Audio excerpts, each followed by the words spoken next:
Welcome to a deep dive where we're getting ready to hit the dirt, or maybe sand, gravel, even a deserted parking lot. Yeah. Our mission today, to explore the world of vintage RC car enthusiasts and their hunt for the perfect, sometimes unusual playgrounds.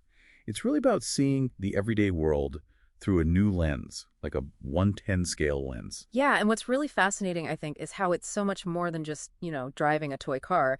It's this genuine passion. It's rooted in the joy of the build, sure, but also in understanding the charming quirks of these old machines and the terrain. It stops being just ground. It becomes like a partner in the whole experience, bringing these things to life. Okay, let's unpack that. You mentioned charming quirks or characterful flaws. Mm.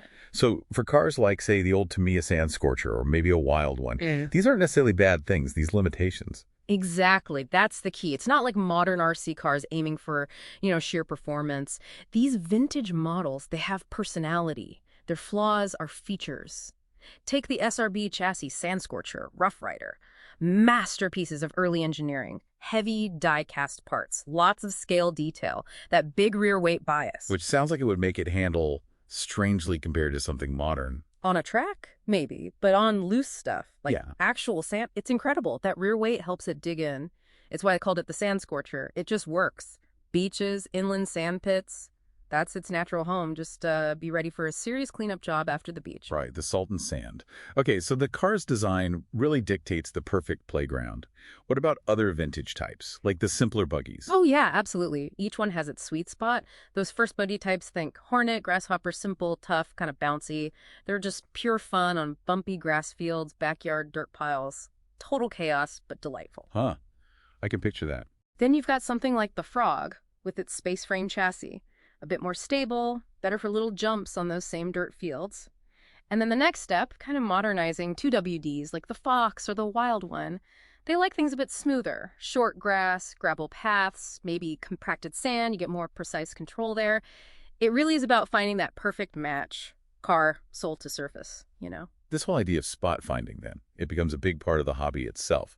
So you're looking at mundane places differently, seeing potential playgrounds everywhere. That's exactly it. You start reevaluating everything. Urban development cycles, for example, create these amazing transitional landscapes. Think about industrial parks, but like evenings or weekends when they're totally empty. Ah, okay. Big empty spaces. Yeah, huge parking lots for speed runs, maybe some gravel access roads for drifting, construction sites too when they're inactive, obviously, dirt piles, uneven ground. Instant off-road track. Wow, okay. So spots hidden in plain sight. What about those forgotten spaces, like under power lines? Perfect examples. Those wide corridors often have rough tracks already worn in, or dry drainage ditches, culverts. They can become these contained little race courses, almost like natural flood car tracks. And for the real enthusiasts, old quarries or gravel pits, they're kind of the holy grail. So much variety. Inland sand dunes, too great for the SRBs, less corrosive than the beach. It sounds amazing finding these spots, but it also sounds like you need to be careful, right? Responsible. Absolutely crucial. If we want to keep using these places, we need a kind of, let's call it a basher's code of conduct. Think about skate parks, for instance, if you ever run there. The skaters, the bikers, they always have priority. Yield.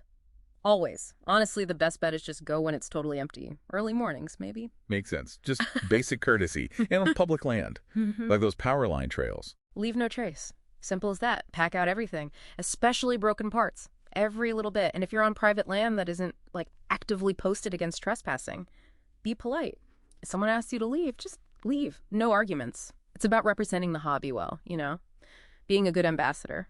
So finding the spot, driving the car, it's all connected.